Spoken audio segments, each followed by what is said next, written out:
ఒక సామాన్యమైన మొక్కలా అందంగా కనిపిస్తుంది. కానీ ఈ మొక్క ఒక అందమైన ఆపద లాంటిది.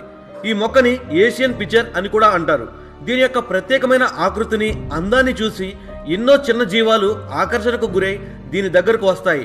కానీ ఈ మొక్క యొక్క పైభాగం చాలా జిగటగా ఉంటుంది. దానివల్ల చిన్న జీవులు దీని లోపల పడిపోతాయి. అప్పుడు ఈ మొక్క తనలో ఉన్న ఒక ప్రత్యేక ద్రవం సహాయంతో దాన్ని జీర్ణం చేయడం స్టార్ట్ చేస్తుంది. ఇక లోపల పడ్డ జీవి మెల్లగా జీర్ణమైపోతుంది. ఈ మొక్క ఎంత ప్రమాదకరమైందంటే ఇది చిన్న కప్పల్ని, కీటకాల్ని, అనేక రకాల పక్షుల్ని కూడా తన వేటకి బలి చేస్తుంది. నెంబర్ 3, సర్సేనియా. నెపంతిస్ లాగే ఈ మొక్క కూడా ఒక మాంసాహార మొక్కే. ఇది కూడా నెపంతిస్ జాతికి చెందినదే. కానీ వేటాడే పద్ధతిలో ఇది నెపంతిస్ కంటే ఒక ఆకు ఎక్కువే చదివింది. దీని ఆకృతి కూడా నెపంతిస్ లాగానే అందంగా ఉంటుంది.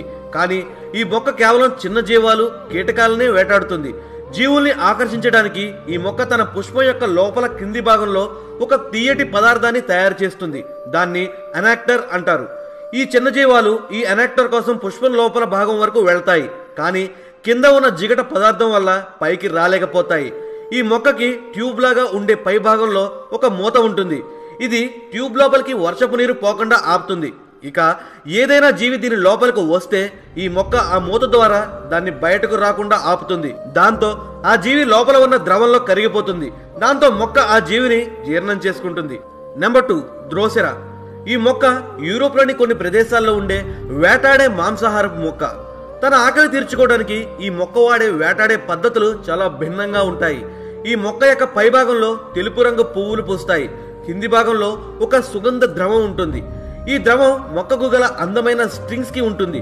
చూడటానికి ఎంతో అందంగా కనిపించే ఈ స్ట్రింగ్స్ దీని వేటకు బలి కాబోయే జీవులకు మాత్రం చాలా ప్రమాదకరం. ఎందుకంటే అందమైన ఈ స్ట్రింగ్స్ చిన్న కీటకాలకి, జీవాలకి భయంకరమైన చావునిస్తాయి.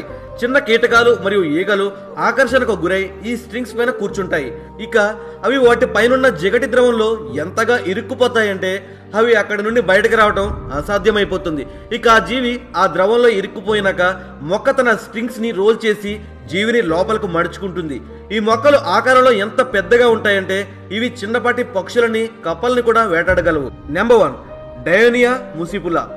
ఈరోజు ఈ వీడియోలో ఇప్పటివరకు చెప్పిన మొక్కలలో అత్యంత ప్రమాదకరమైన మొక్క ఇదే. ఈ మొక్క యొక్క వేటాడే పద్ధతి చూస్తే దీనికి ఒక ప్రత్యేక మెదడు ఉందేమో, తన తెలివితేటలతో ఇది జీవుల్ని పట్టుకుంటుందేమో అని అనిపిస్తుంది. జీవాల్ని పట్టుకోవడానికి ఇది ద్రవాన్నో, వాసననో ఉపయోగించదు. మాటు వేసి వేటాడే ఒక పెద్ద జంతువులాగా ఇది సడన్ గా జీవాల్ని వేటాడి చంపుతుంది. ఈ మొక్క ఒక క్రూర జంతువు దవడ లాంటి ఆకారం కలిగి ఉంది. ఇక ఏదైనా జీవి వచ్చి దీని మృదువైన ఆకులపై వచ్చి కూర్చుంటే వెంటనే ఆకుల మధ్య దాన్ని క్లోజ్ చేస్తుంది. ఆ జీవిని జీర్ణం చేసుకునే వరకు అలాగే దాని ఆకులను క్లోజ్ చేసి పట్టి ఉంచుతుంది. ఇలాంటి రక్షగురభం కలిగిన ఈ మొక్క యొక్క ప్రత్యేకత ఏంటంటే ఈ మొక్క మీకు ఈజీగా మొక్కలు అమ్మే చోట ఎక్కడైనా లభిస్తుంది. కాబట్టి మీరు కూడా ఈ మొక్కని కొని అది వేటాడేటప్పుడు లైవ్ లో చూడవచ్చు. ఫ్రెండ్స్, ఈ రోజుకి ఇదే మన టాపిక్. వీడియో నచ్చిందని అనుకుంటున్నాను. ఈ వీడియో మీ అందరికి